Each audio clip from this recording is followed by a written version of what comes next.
बिस्मिल्लाहिर्रहमानिर्रहीम। अल्हम्दुलिल्लाहि वकफ़ा व सलामुन अला इबादिहिल्लज़ीना इस्तफ़ा अम्मा बअद।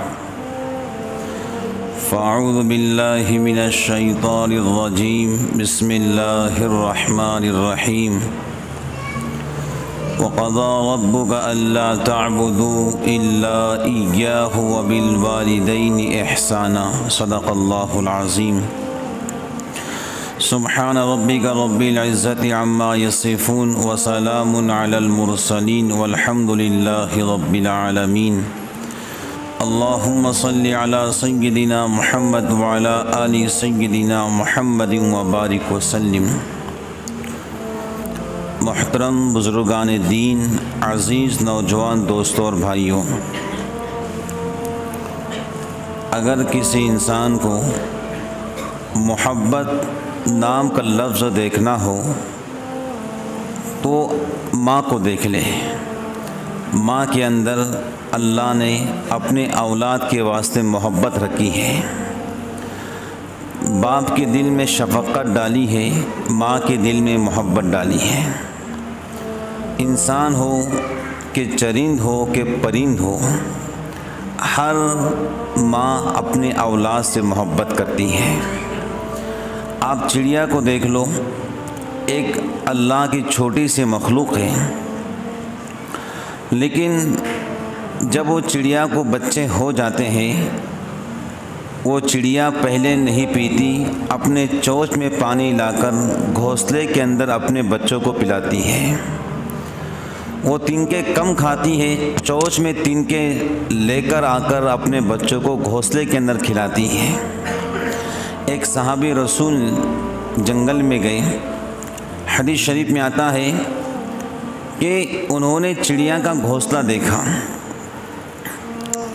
तो उनको चिड़िया के बच्चे बड़े पसंद आए। अब चिड़िया के बच्चों को उन्होंने अपने हाथ में ले लिया और घर के तरफ चलने लगे। अल्लाह की शान। जब चिड़िया अपने घोंसले के अंदर आई, बच्चों को नहीं पाया तो चिड़िया बड़ी परेशान हुई और परेशान होने के बाद उड़ते उड़ते वो सहाबी तक पहुंच गई और पहुंचने के बाद उनके सर पर मंडलाने लगी, पर को हिलाने लगी ज़ोर ज़ोर से, शायद कि मेरी बात समझ ले कि मेरे बच्चों को आज़ाद कर दे। अब वो सहाबी समझ नहीं पाए, बिल आखिर वो चिड़िया उनके कंधे पर बैठ गई। वो अपनी मासूम ज़बान और ख़ामोश अल्फाज में ये कहना चाहती, मेरे महबूब के सहाबी, अगर तुमने मेरे बच्चे को ले लिया है, या तो मेरे बच्चों को आज़ाद करो या फिर बच्चे कैद है तो मुझे भी कैद कर लो। मैं बच्चों के बग़ैर आज़ादी की ज़िंदगी नहीं गुजार सकती। अल्लाह की शान। सहाबा की एक बहुत प्यारी सिफत थी, वो जब भी कोई नई बात देखते तो जनाब रसूलुल्लाह सल्लल्लाहु अलैहि वसल्लम को जाकर इत्तला करते, हज़रत ये नई बात मेरे साथ पेश आई है। वो सहाबी पहुँचे दरबार नबूवत में, सलाम के बाद इजाज़त ली और बैठकर कहा, हज़रत ये मेरे साथ मामला पेश आया, चिड़िया मेरे कंधे पर बैठ गई, उड़ती भी नहीं जाती भी नहीं। हज़रत ने कहा उसको भी आज़ाद कर दे, उसके बच्चों को भी आज़ाद कर दे। अगर उसके बच्चों को आज़ादी नहीं मिलेगी, चिड़िया तुम्हारे पास से नहीं जाएंगी। तो मालूम हुआ एक मासूम अल्लाह की छोटी सी मखलूक कमज़ोर चिड़िया के दिल के अंदर अल्लाह ने कैसी मोहब्बत रखी है। आप देखो, मुर्गी को देख लो, मुर्गी बिल्ली का मुकाबला नहीं कर सकती, लेकिन जब बिल्ली मुर्गी के बच्चों पर हमला करती है तो मुर्गी अपने परों के अंदर बच्चों को ले लेती है और उस बिल्ली से ज़बरदस्त मुकाबला करती है। वो ये जानती है कि मैं मुकाबले में जीत नहीं पाऊंगी, लेकिन मेरे आंखों के सामने मेरे बच्चे मरना नहीं चाहिए। असल बात यह है, अल्लाह ताला ने माँ के दिल में जो ममता रखी है, जो मोहब्बत रखी है, अल्लाह ये बतलाना चाहते हैं कि ये माँ तो मखलूक हैं। जब माँ मखलूक हैं और अपने बच्चों से इतनी मोहब्बत करती है, ओ मेरे बंदो, मैं तो खालिक हूँ, मैंने तुमको पैदा किया, मैं तुमसे कितनी मोहब्बत करता हूँ। असल ये बताना मकसद अल्लाह रब्बुल आलमीन का। हज़रत रसूलुल्लाह सल्लल्लाहु अलैहि वसल्लम के ज़माने में एक यहूदी ने एक हिरन को पकड़ लिया। अब हिरन को पकड़ने के बाद अब यहूदी उसकी बात नहीं समझता, वो हिरन क्या कह रही है। लेकिन अल्लाह रब्बुल आलमीन ने अपने महबूब जनाब रसूलुल्लाह सल्लल्लाहु अलैहि वसल्लम को तमाम मखलूक़ात के वास्ते नबी और रसूल बनाकर भेजा। तो आप हिरन की बात समझ गए, वो क्या कहना चाहती है। हुजूर ने कहा यहूदी से, अरे भाई इस हिरन को आज़ाद कर दो। वो ये कह रही है कि मैं फ़ला पहाड़ में रहती हूँ, ये वक़्त हो चुका है मेरे बच्चों को दूध पिलाने का और मेरे बच्चे अपने ठिकाने पर आ चुके होंगे, अगर तुमने आज़ाद नहीं किया तो मेरे बच्चे भूखे रह जाएंगे। तो हज़रत ने कहा यहूदी से इसको आज़ाद कर दें। यहूदी ने कहा ज़मानत क्या, वापस आएंगे। हज़रत ने कहा मैं ज़मानत लेता हूँ, वापस आएंगे, अब इसको आज़ाद कर दो। अब यहूदी था मदीना का, उसने दिल में सोचा कि एक अच्छा मौका है हुजूर को आज़माने का। कहा ठीक है, आपके ज़मानत पे आज़ाद करता हूँ, लेकिन वापस आना चाहिए। हज़रत ने कहा ये दूध पिलाकर वापस आएंगे, मैं ज़मानत देता हूँ। वो हिरनी जंगल में गई, किताबों में लिखा है अपने बच्चों को दूध पिलाया और वादे के मुताबिक वापस आए। तो यहूदी ने कहा अशहदु अल्ला इलाहा इल्लल्लाह व अशहदु अन्नका मुहम्मदुर रसूलुल्लाह, जिस नबी की जानवर बात मानते हो, मैं क्यों नहीं उस नबी की बात को मानूँ। वो कलमा पढ़कर मुसलमान हो गया। तो मालूम ये हुआ कि हिरन जैसे मखलूक के दिल के अंदर भी अल्लाह ने माँ की कैसे ममता रखी है। दुनिया के अंदर हर चीज़ मिल सकती है बुजुर्गान दीन, नौजवान दोस्तों, लेकिन माँ अगर दुनिया से गुजर गई तो फिर दोबारा माँ नहीं मिल सकती है। बाप गुजर गया, माँ जिंदा है तो शायद माँ बाप की शफकत को पूरा कर दें, लेकिन माँ गुजर गई और बाप जिंदा है तो बाप माँ की मोहब्बत को वापस नहीं ला सकता है। ये बात जहन में रख लो। और एक ख़ास बात है, औलाद के लिए माँ बहुत कुछ करती है, लेकिन जब औलाद कुछ करने के काबिल हो जाती है और माँ को खुशियाँ देने के काबिल हो जाती है, उस वक़्त माँ को अल्लाह उठा लेते हैं। बहुत गिने चुने खुश नसीब हैं वो लोग जिनको माँ की भरपूर खिदमत का मौका मिलता है। बहुत गिने चुने खुश नसीब हैं वो लोग जिनको माँ की भरपूर खिदमत का मौका मिलता है। हुजूर ने फरमाया माँ के पाँव तले जन्नत, खुदा के जन्नत कितनी बड़ी है, और हुजूर ने उसको माँ के पाँव तले ला के रख दिया। इस पाँव की खिदमत कर, इस कदम की कदर कर, अल्लाह तुझे जन्नती बना देगा। माँ की ममता के क्या कहने, खुद गीले में सोती है, बच्चों को सूखे में सुलाती है। चाइना के अंदर ज़लज़ला आया तो ज़लज़ले के अंदर कई बिल्डिंगें ज़मीन दोष हो गई, कई बिल्डिंगें नीचे गिर गईं। तो जब सफाई चल रही थी, मलबे को हटा रहे थे, तो एक खातून 7 दिन के बाद ज़िंदा निकली। 7 दिन के बाद बेहोश थी, अस्पताल लेकर गए, उसको होश आया तो उसके सीने को उसका बच्चा लगा हुआ था। डॉक्टर्स ने पूछा 7 दिन तक तुम मलबे के नीचे और तुम्हारा बेटा सीने पर ज़िंदा कैसे रही। उस खातून ने कहा कुछ दिन तो दूध आता रहा, बच्चे को दूध पिलाते रही, लेकिन कुछ दिन के बाद जब भूख ने सताया, दूध भी ख़त्म हो गया, तो मैंने अपना थूक अपने बच्चों को उंगली से चटाना शुरू किया। एक वक्त आया थूक भी ख़त्म हो गया, तो मैंने दिल में सोचा चलो उंगली को अपने दांतों से काटते हैं। मैंने उंगली दांतों से काटी और 4 दिन तक अपने बच्चे को अपना खून पिलाती रही। ये है माँ। 3 दिन तक दूध और थूक पर मेरा बच्चा ज़िंदा रहा। 4 दिन तक मैंने खून पिलाना शुरू किया, यहाँ तक कि मेरे बच्चे को अल्लाह ने नई ज़िंदगी दी और मुझे नई ज़िंदगी दी। ये माँ होती है। हज़रत रसूलुल्लाह सल्लल्लाहु अलैहि वसल्लम मेराज पे तशरीफ़ ले गए। जब मेराज पे तशरीफ़ ले गए, जन्नत में कुरान की तिलावत सुनी। जिब्राइल अमीन से कहा, जिब्राइल ये कुरान की तिलावत की आवाज़ कैसे है? तो जिब्राइल ने कहा, हज़रत ये आपका ग़ुलाम नौमान बिन हारसा है, ये आपका ग़ुलाम नौमान बिन हारसा है। जब भी ज़मीन पे तिलावत करता है तो अल्लाह अर्श पर इसकी तिलावत जन्नत के फरिश्तों और हूरों को सुनाता है।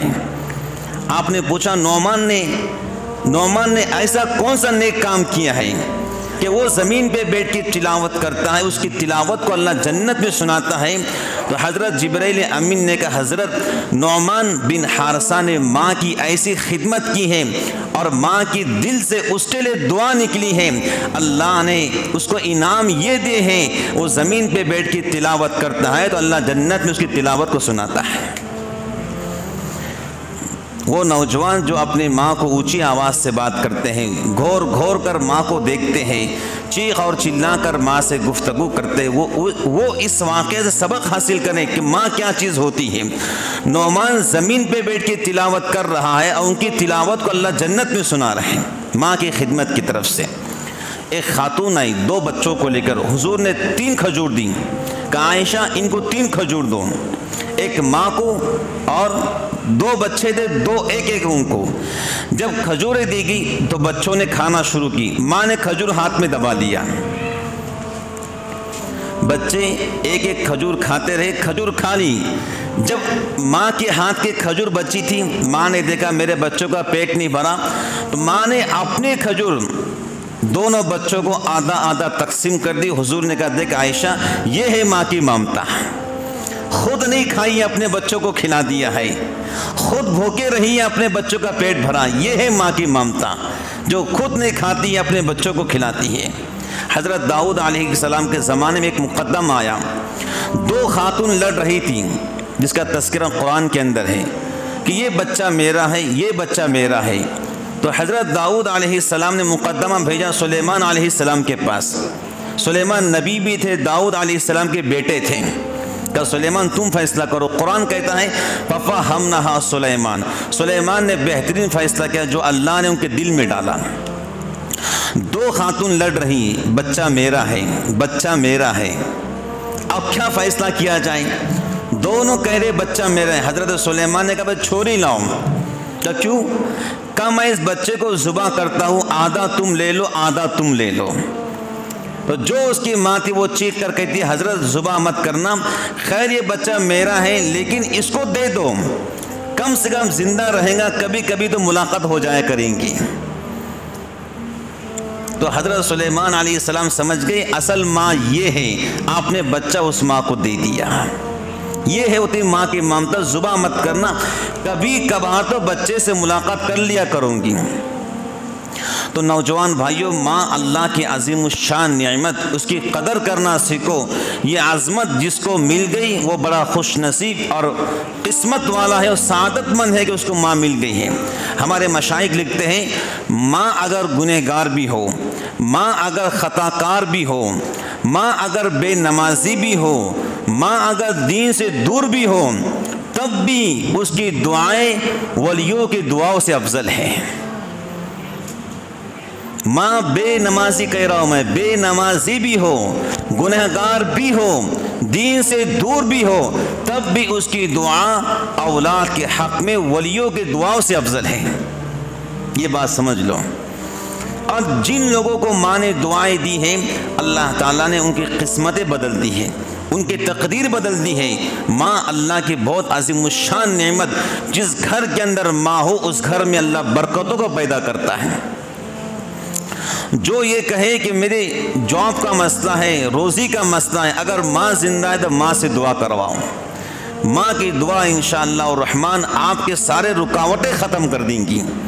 हुजूर ने फरमाया एक साहबी है, हज़रत मुझसे बड़ा गुनाह हुआ, का क्या हुआ? का मुझसे बहुत बड़ा गुनाह हुआ। का माँ जिंदा है? का जी जिंदा है।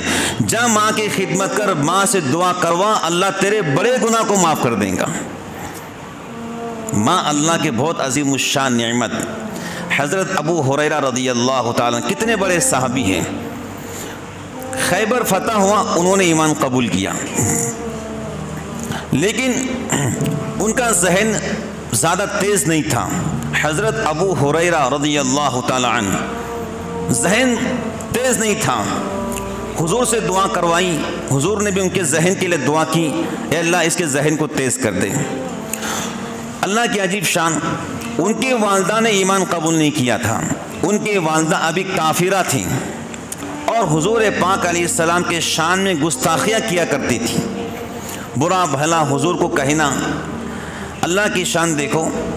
एक दिन हज़रत अबू हुरैरा रज़ियल्लाहु अन्हु, ये वो सहाबी हैं जिन्होंने जनाब रसूलुल्लाह सल्लल्लाहु अलैहि वसल्लम की ज़्यादा हदीसें बयान की है सहाबा इकराम के अंदर। जहन चलता नहीं था, हुजूर ने दुआ फरमाई। एक दिन घर आए तो माँ ने हुजूर पाक अलैहिस्सलाम के शान में बड़ी गुस्ताखी की, अनफ शनफ बकना शुरू कर दिया। दिल ने चाहा कत्ल कर दूँ, दिल ने चाहा माँ को कत्ल कर दूँ।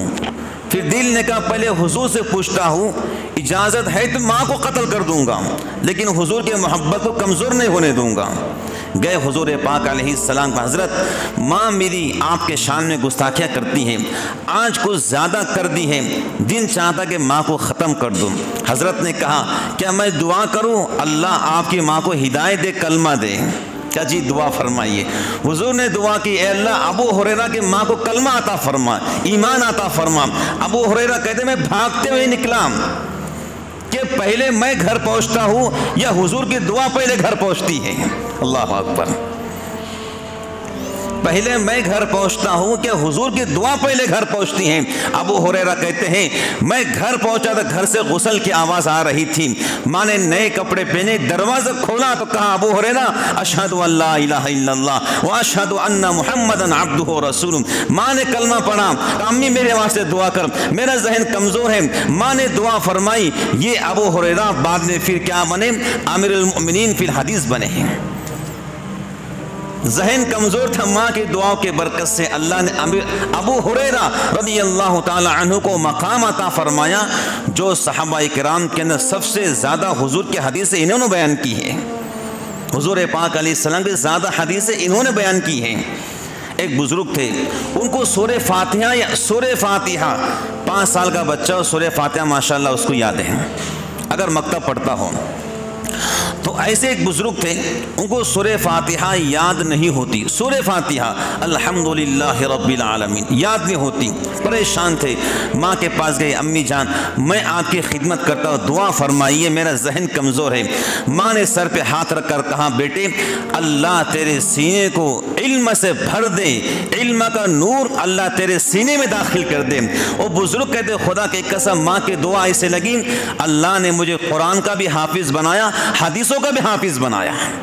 अल्लाह अकबर। हदीसों का हाफिज किसे कहते हैं? जिसको 2 लाख हदीस ज़बानी याद हो, 5 लाख हदीस पाक ज़बानी याद हो, 1 लाख हदीस पाक ज़बानी याद हो, उसे हदीसों का हाफिज कहते हैं। सूरे फातिहा याद नहीं होती, माँ की दुआओं के बरकत से अल्लाह ने कुरान भी याद करवा दिया, हदीसों का हाफिज भी बना दिया। उलमा लिखते हैं ये बुजुर्ग आगे चलकर बेहतरीन फ़क़ीह और आलिम दीन बने, माँ की दुआओं की बरकत से। हज़रत अनस बिन मालिक उनके बाप का नाम था। ये कहीं तिजारत के लिए बाहर गए थे। अनस बिन मालिक के नाम, माँ का नाम उम्मे सुलैम था। उम्मे सुलैम ने ईमान कबूल कर दिया। उम्मे सुलैम ने ईमान कबूल कर लिया। शौहर बाहर गए थे तिजारत के लिए, उनका नाम मालिक था। जब वो घर वापस आए तो बीवी उम्मे सुलैम ने कहा देखो मैंने हुजूर के महफिल में गई, आपका बयान सुना, अच्छा लगा, मैंने ईमान कबूल कर लिया। तो मालिक ने कहा कम से कम मुझसे पूछती, मशवरा करती। कहा तुमसे पूछती और मशवरा करती कि ऐसा ना हो जाए कि मौत आ जाए। मैंने ईमान कबूल कर लिया। तो दोनों मियाँ बीवी मालिक और उम्मे सुलैम चारपाई पर बैठे थे। उनका बेटा अनस ये वो अनस खादिम रसूल अनस बिन मालिक, खादिम रसूल अनस बिन मालिक 10 साल तक इन्होंने हुजूर की खिदमत की। 10 साल तक जूता सीधा करना, आसा आपके हाथ में देना, बाजार से सब्जी और जो भी सामान खरीदना हो, अनस बिन मालिक जो बाजार से सामान खरीद कर लाया करते थे। तो इनका नाम है खादिम रसूल अनस बिन मालिक। अभी छोटे थे अनस, भागते हुए आए। माँ उम्मे सुलैम ने चारपाई पर बिठा कर कहा, बेटा मैंने ईमान कबूल कर लिया। तो बाप मालिक ने कहा, मैंने कबूल नहीं किया। अब सुनिएगा बात, बाप मालिक कहते मैंने बेटा ईमान कबूल नहीं किया, तूने मत करना। माँ उम्मे सुलैम, बेटा मैंने ईमान कबूल किया। अनस बिन मालिक कहते माँ की आवाज़ मैंने सुनी कि मैंने ईमान कबूल किया। अनस बिन मालिक कहते हैं मैंने कहना शुरू कर दिया, अशहदु अल्ला इलाहा इल्लल्लाह व अशहदु अन्ना मुहम्मदन अब्दुहु व रसूलुहु। इसका मतलब यह है माँ की बातें जल्दी अल्लाह कबूल करता है। तो नौजवान भाइयों, शादी के चक्कर के अंदर, बीवी की मोहब्बत के अंदर माँ को मत भूल जाना। कितने लोग ऐसे हैं जो बेचारे नमाज भी पढ़ते हैं और अल्लाह के राहों में खर्च भी करते हैं, लेकिन माँ के साथ उनका सुलूक सही नहीं है। वो अपनी इस आदत से बाज आ जाएं, माँ को खुश करने वाला बन जाएं, माँ की दुआएं लेने वाला बन जाएं। अल्लाह ताला उनकी दुनिया भी बना देंगे, उनकी आखिरत भी बना देंगे। हुजूर ने फरमाया, जो माँ की खिदमत नहीं करेगा अल्लाह उसकी नमाज भी कबूल नहीं करेगा, उसका रोज़ा भी कबूल नहीं करेगा, उसकी खैरात भी कबूल नहीं करेगा, उसका हज भी कबूल नहीं करेगा, उसका उम्रा भी कबूल नहीं करेगा। घर पर तेरी माँ परेशान है, तो उम्रे पे जा रहा है, ये तेरे वास्ते दुरुस्त नहीं है। पहले माँ की खिदमत कर। एक साहबी, हुजूर आप जा रहे जंग पर, मैं भी आपके साथ में चलता हूँ। हजरत ने कहा, माँ बूढ़ी है, उसकी खिदमत कर। उसकी खिदमत करेगा अल्लाह ताला तुझे घर पर बैठकर जंग में जाने का सवाब अता फरमाएंगे। माँ की खिदमत कर। एक खातून थी, उनके शौहर का नाम अब्दुल रहमान था। बनु उमैया का ज़माना था। बड़ी पते की बात है। अल्लाह करे कि बहनें माएँ जहाँ तक अल्लाह आवाज़ पहुँचा रहे, यूट्यूब के ज़रिए भी गौर से बात को सुनेगा। अब्दुल रहमान उनका नाम था। बनु उमैया का ज़माना था और लोग निकल रहे थे अल्लाह के रास्ते में, ईसाइयों से लड़ने के लिए, यहूदियों से लड़ने के लिए, जो दीन के दुश्मन हैं उनसे लड़ने के लिए। तो अब्दुल रहमान फ़र्रुख भी निकले और बीवी को 40,000 दिनार दिए। ये 40,000 दिनार मैं आपको देता हूँ और जो पेट में तुम्हारे बच्चा है उसको इल्म दीन सिखाना, उसको इल्म दीन सिखाना। का ठीक है, वापस कब आएंगे पता नहीं। अब्दुल रहमान फ़र्रुख निकले अल्लाह के रास्ते में, लड़ते रहें लड़ते रहें लड़ते रहें, यहाँ तक कि 27 साल गुजर गए। 27 साल गुजरने के बाद घर वापस आए तो बीवी से बातचीत हुई, मुलाकात हुई, खैर व ख़बर। फिर आगे पूछा, जो मैंने 40,000 दीनार तुमको दिए थे वो कहाँ है? तो बीवी ने कहा, पहले नमाज तो पढ़ लो फिर बात करेंगे। जब नमाज पढ़ने मस्जिद में गए, नमाज हुई, एक जवान खड़ा हुआ जो क़ाला रसूलुल्लाह सल्लल्लाहु अलैहि वसल्लम हदीस पाक पढ़ रहा है और हज़ारों तलामिज़ा उसके सामने दो जानों बैठकर हदीस पाक का इल्म सीख रहे हैं। और ये नौजवान एक बड़े तख्त पर बैठा, हज़ारों तलबा हदीस पाक सुन रहे हैं। अब्दुल रहमान फ़र्रुख कहते हैं, मेरे दिल ने कहा, मेरे ज़मीर ने कहा, काश ये बेटा मेरा होता तो कितनी बड़ी बात थी। काश ये बेटा मेरा होता तो कितनी बड़ी बात थी। किताबों में लिखा है उनके बेटे का नाम रबिया था। ये वो रबिया था, इमाम मालिक जैसा मुहद्दिस इनका शागिर्द बना, हसन बसरी जैसा ताबिई इनका शागिर्द बना। और रबिया क़ाला रसूलुल्लाह सल्लल्लाहु अलैहि वसल्लम हदीस पाक पढ़ रहे हैं। अब्दुल रहमान फ़र्रुख रो रहे हैं, काश ये बेटा मेरा होता, कितनी बड़ी बात थी। घर गए, जब हदीस पाक का दर्स ख़त्म हुआ, बेटा भी घर पर आया, बाप भी घर पर आया। पहले कोई मुलाकात नहीं हुई थी। जब अब्दुर्रहमान फर्रुख अल्लाह के रास्ते में दीन और इस्लाम को बुलंद करने के वास्ते निकले थे, ये बच्चा माँ के पेट में था। दोनों घर के सहन में आए, आपस में हुज्जत करने लगे, बहस मुबाहसा।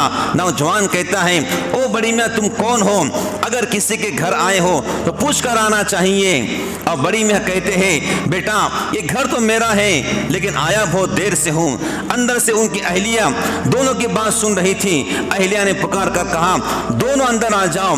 जब दोनों अंदर आए तो अब्दुर्रहमान फर्रुख से कहा, जो 40,000 दीनार तुमने देकर गए थे, ये बेटा मेरे पेट में था। जब ये बाहर निकला तो मैंने इसको इल्म दीन दिया, इल्म हदीस दिया, इल्म कुरान दिया, इल्म फिक्र दिया, इल्म दीन के ऊपर मैंने आपके पैसे खर्च किए।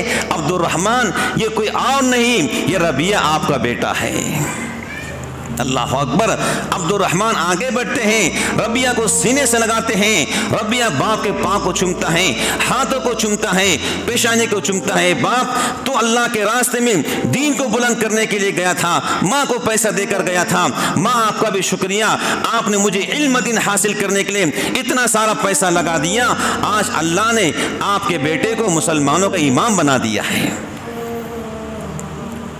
तो माएँ ऐसे भी होना चाहिए कि अपनी औलाद के ताल्लुक से उसको इल्म दीन दे, और इल्म दीन दे, इल्म हदीस दे, इल्म कुरान देने के लिए अपना पैसा अपने बच्चों पर लगाएं, ताकि आगे चलकर आपका बच्चा भी रबिया बने और आपके बच्चों के सामने और तलबा बैठकर इल्म दीन हासिल कर सके।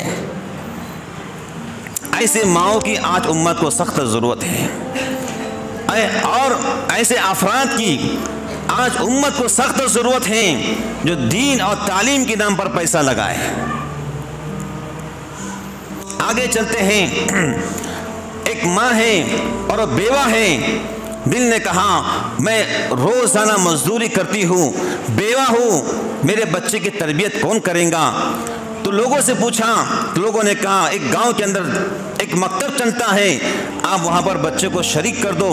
और वहाँ के मौलवी साहब अल्लाह वाले हैं, नेक इंसान हैं, अल्लाह अल्लाह करते भी हैं, कराते भी हैं, और बच्चे को कुरान पाक की तालीम भी देते हैं। बच्चे को शरीक कर दिया और इमाम साहब से कहा, हज़रत मैं बेवा हूँ, इसको बाप नहीं है, इसको जल्दी जल्दी घर मत भेजना।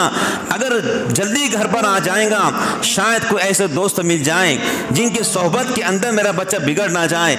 एक काम करना, जब मेरा बच्चा कुछ बन जाए तब इसको घर रवाना करना। अल्लाह के नाम पर बच्चे को वक़फ़ कर दिया। अल्लाह की शान। वो बच्चा तकरीबन 16 साल तक वहाँ पढ़ता रहा, 16 साल तक। इस दौरान एक मरतबा माँ से मिलने भी आया, तो माँ ने अंदर से कहा था, तू कौन है? तो बच्चे ने कहा था, अम्मी जान मैं आपका बायज़ीद हूँ। तो माँ ने अंदर से कहा था, मेरा तो एक ही बायज़ीद था जिसको मैंने अल्लाह के नाम पे वक़फ़ कर दिया। तू कौन है? तू मेरा बायज़ीद नहीं हो सकता है। मेरा बायज़ीद उसी वक्त आएगा जब वो कुछ बन जाएगा। फिर एक वक्त आया, ये बायज़ीद कुरान का भी हाफिज़ बना, उलूम का आलिम बना, शरीयत का मुफ्ती बना, हदीसों का हाफिज़ बना, तसव्वुफ़ का इमाम बना। जुनैद बगदादी कहते हैं, जो फरिश्तों के अंदर जिब्राइल अमीन को मकाम मिला है, ऐसे वलियों के अंदर बायज़ीद बस्तामी को मकाम मिला हुआ है। ये है माँ की तरबियत, ये है माँ की कुर्बानियाँ। नौजवान भाइयों, आज से ये तय कर लो कि हमने इंशाअल्लाह अपनी माँ की खिदमत करना है, माँ की दुआएं लेना है। ऐसे काम करो कि आपकी माँ के दिल से खुद ब खुद आपके वास्ते दुआएं निकल जाए। एक नौजवान था, अवैस उसका नाम था, और उनके वालिदा बीमार रहती थी, अपाहिज माँ थी। माँ की बड़ी खिदमत करते थे, और यमन के रहने वाले माँ से हमेशा कहते, अम्मी जान मैं हुजूर पाक अलैहिस्सलाम का दीदार करना चाहता हूँ, मैं आपकी ज़ियारत करना चाहता हूँ, मुझे इजाज़त दो। तो माँ हमेशा कहते, बेटा अवैस तू मेरा अकेला बेटा है, कोई खिदमत करने वाला नहीं है। साल हाँ साल महीनों गुजर गए। एक दिन माँ ने कहा, जा बेटे हुजूर से मिलकर आ जाना, अगर है तो मिलना, सफ़र पे है तो इंतज़ार मत करना, वापस आ जाना।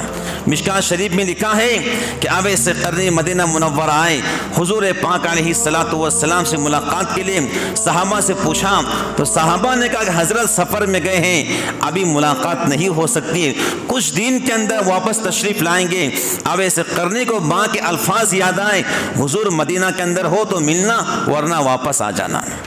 फ़ौरन वापस चले गए। हुजूर पाक अलैहिस्सलातु वस्सलाम की ज़ियारत भी नहीं की कि आप सफ़र पे हैं, पता नहीं कब आएंगे, वापस चले गए। तो साहबा ने कहा, एक नौजवान आया था, अवैस क़रनी उसका नाम था, यमन का रहने वाला। हुजूर ने कहा, उसने माँ की ऐसी खिदमत की है, ऐसी खिदमत की है, मेरे साहबा अगर तुम्हारी उससे मुलाकात हो जाए तो उससे अपनी मग़फ़िरत की उससे दुआ करा लेना। और फिर फरमाया, अपनी मग़फ़िरत की उससे दुआ कराना और उससे कहना कि हुजूर की उम्मत के वास्ते दुआ कर कि अल्लाह हुजूर की उम्मत को माफ़ फरमाए। माँ की खिदमत के बरकत से अवैस क़रनी कहाँ पहुँचा हुआ है। और आज नौजवान हैं, 4 भाई हैं, 5 भाई हैं, एक माँ को नहीं खिला सकते हैं, तो शायद ज़मीन और आसमान के बीच तुमसे बड़ा बेवकूफ़ कोई नहीं हो सकता है, तुमसे बड़ा बेवकूफ़ कोई नहीं हो सकता है। अरे तुमको माँ ने पैदा किया, जब तुम छोटे थे क्या नहीं माँ ने दुख सहा तुम्हारे वास्ते, तुम बीमार होते थे माँ क्या नहीं करती थी, और तुम भूखे होते थे माँ क्या नहीं करती थी, खुद भूखे रहकर तुम्हें खिलाती थी। आज तुम बच्चे वाले हो गए, आज तुमको बीवियाँ आ गई है, तुम ख़ानदान वाले हो गए हो, और एक अकेली माँ अकेले कमरे में पड़ी हुई है, कोई पड़ोस वाला है ला के खाना दे रहा है, कोई मुसाफिर है ला के पैसे दे रहा है। कितने बूढ़े माएँ चलो रस्तों पर भीख मांगते गुजर रही है, पूछो अम्मी जान क्यों भीख मांगती हो, कहती 2 बेटे हैं, दोनों फला फला काम करते हैं, मुझे पूछते नहीं है, मुझसे बात नहीं करते हैं। खुदा की कसम अगर ऐसी माँ की नाफरमानी होते रहेंगी तो अल्लाह की क़यामत बहुत जल्दी आ जाएंगी। हुजूर ने फरमाया, पूर्व क़यामत से पहले लोग माँ की नाफरमानी करेंगे, माँ की नाफरमानी करेंगे, माँ की खिदमत नहीं करेंगे। जो माशरा, जो हाल हम देख रहे हैं, आए दिन वाक़यात सुनने को मिल रहे हैं, पढ़ने को मिल रहे हैं, देखने को मिल रहे हैं, लोग अपनी माँ की खिदमत नहीं कर रहे हैं, माँ को अकेले कमरे में छोड़ दे रहे हैं, जीना जियो, मरना है मरो, तुम्हारे मरने पर हमें कोई अफसोस नहीं। अल्लाह अकबर, कितनी बड़ी नादानी की बात है। एक नौजवान था, उसकी माँ का इंतकाल हुआ, अल्लाह ने वही भेजी मूसा अलैहिस्सलाम के पास, जाओ मेरे कलीम उस जवान से कहना तेरी माँ मर चुकी है, तेरी माँ की दुआ तेरी हिफाजत करती थी, अब वो दुआ नहीं रही, जरा संभल के चलना, माँ की दुआ तेरे साथ में नहीं है, माँ की दुआ तेरी हिफाजत करती। मूसा अलैहिस्सलाम गए, ए नौजवान तेरी माँ का इंतकाल हो गया है, तेरी माँ की दुआ तेरी हिफाजत करती थी, अब तेरी माँ दुनिया के अंदर नहीं है, जरा संभल के चलना। माँ की दुआएं बड़ी बड़ी भला को टालती है। एक नौजवान था, इंडिया का रहने वाला था, 13 हज किया, 13 हज, जिद्दा में उसकी जॉब थी, इंजीनियर था पेशे के एतबार से, 13 हज किया, कई उम्रे किया। जब भी हज करता खाम में कोई कहने वाला कहता तेरा हज अल्लाह ने कबूल नहीं किया है, उम्रा करता तो कहने वाला कहता तेरा उम्रा अल्लाह ने कबूल नहीं किया है। 13वां हज किया, हज करने के बाद ख्वाब गिरा तेरा हज अल्लाह ने कबूल नहीं किया है। अल्लाह की शान, वो जवान था, किसी बुजुर्ग से मुलाकात हुई, बुजुर्ग को अपना वाक़या सुनाया, जब भी हज करता हूँ तो कोई कहने वाला कहता है तेरा हज अल्लाह ने कबूल नहीं किया है, 13वां हज किया हूँ, कहने वाला कह रहा है ख्वाब के अंदर तेरा हज अल्लाह ने कबूल नहीं किया। मैं क्या करूँ, मैं बहुत परेशान हूँ, मैंने कई उम्रे किए हैं, 13 हज किए हैं, मेरे दिल में सुकून नहीं है, मेरे दिल के अंदर बेचैनी है, मेरे दिमाग के अंदर बेचैनी, क्या करूँ। उन बुजुर्ग ने कहा माँ बाप जिंदा है, कहाँ जिंदा है, कोई राब्ता है, का कोई राब्ता नहीं है। कोई उस ज़माने में ज़्यादा फ़ोन नहीं होते थे और देहात में बिल्कुल फ़ोन नहीं होते थे, का फ़ोन से कोई राब्ता नहीं है, तार से कोई राब्ता नहीं है, ख़त से कोई राब्ता नहीं है, का जाम पहले माँ बाप की खिदमत कर, उससे माफ़ी मांग, शायद अल्लाह तेरे हज को कबूल कर ले। अब वो जवान था, फ़ौरन इंडिया वापस आ गया। आने के बाद अपने गांव गया, गांव जाने के बाद लोगों से, एक जवान बच्चे से पूछा वो बूढ़े बुजुर्ग और वो बुढ़िया कहाँ है। वो जवान बच्चे ने कहा अरे भाई वो जो बड़े मियाँ थे 6 महीना पहले उनका इंतकाल हुआ है, एक बूढ़ी खातून है, अपाहिज है, जो उनकी बीवी है, उनका एक बेटा था जो सालों पहले उनको छोड़ के चला गया है, ना उनकी खबरगिरी करता है, ना उनका हाल पूछता है, ना उनको पैसा भेजता है। बस वो बूढ़ी है, अपाहिज है, पड़ोस के लोग खाना लाकर देते हैं, अपाहिज है, हाथ नहीं उठता है, कोई खिलाता है, कोई नहीं खिलाता है, लेकिन वो एक दुआ जरूर करती है, या अल्लाह मेरा शौहर मर चुका है और मेरा मौत का वक्त करीब आ चुका है और कब्र के अंदर मैं चाहती हूँ कोई महरम मुझे कब्र के अंदर उतारे, मेरा बेटा अकेला महरम है, अल्लाह मौत मत देना जब तक मेरे बेटे से मेरी मुलाकात ना हो जाए। अल्लाह अकबर। अब एक जवान घर की तरफ बढ़ रहा है, कदम आहिस्ता आहिस्ता उठा रहा है। पता नहीं मैं सालों पहले अपने गांव को छोड़ के गया था, बाप तो मर चुका है, माँ को लोग खाना लाकर खिलाते हैं, पता नहीं मैं माँ से मिलूंगा तो माँ शायद मुझे डांटेंगी, मुझे कोसेंगी, मुझे बददुआएं देंगी, मुझे यहाँ से भगा देंगी, धुतकार देंगी। वो जवान था, घर में गया तो माँ जो है बिस्तर पर पड़ी हुई थी, बुढ़िया खातून थी, हड्डियों का ढांचा बन चुकी थी, अपाहिज थी, आंखों के अंदर मोतियाबिंद उतर चुका था, आंखों की रोशनी खत्म हो चुकी थी, हाथ उठाई है, जबान से अल्फाज निकल रहे हैं। जवान अंदर गया, कान लगाया, माँ दुआ कर रही थी, या अल्लाह मेरा शौहर तो मर चुका है, मेरा महरम दुनिया में कोई नहीं है, एक बेटा था बरसों पहले मुझसे दूर हो गया है, अल्लाह मुझे मौत मत देना जब तक मेरे बेटे से मुलाकात ना हो जाए। ये माँ होती है। अल्लाह अकबर। उस जवान ने कहा अम्मी जान मैं आ गया हूँ, तो फौरन उठी और कहा मुझे उठा कर बिठाओ, बेटा मैं तुमको देख नहीं सकती हूँ, मेरे आंखों में मोतियाबिंद उतर चुका है, मैं अपाहिज हो चुकी हूँ, हाँ कम से कम तुम्हारे बदन को हाथ तो लगा सकती हूँ। क्या हो गया आज के जवानों को, माँ की खिदमत नहीं करते हैं। अल्लाह अकबर, अल्लाह अकबर।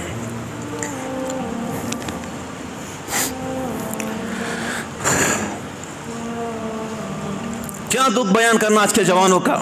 मैं मजमून जुम्मा का यूं ही बयान नहीं करता हूं, हालात मेरे सामने आते हैं, मैं वो हालात के रोशनी की तरफ बयान करता हूं।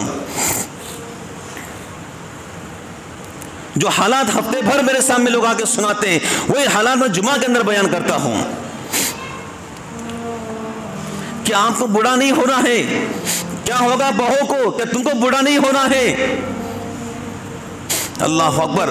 वो जवान आगे बढ़ा, माँ ने हाथ बढ़ाए और उसके बदन पर हाथ फेरना शुरू किया कि बेटा देख नहीं सकती हूँ, कम से कम तुम्हारे बदन को हाथ तो लगा सकती हूँ, एक काम करना आप वापस मत जाना, मैं मर जाऊंगी तो मुझे दफन करना, फिर वापस जाना।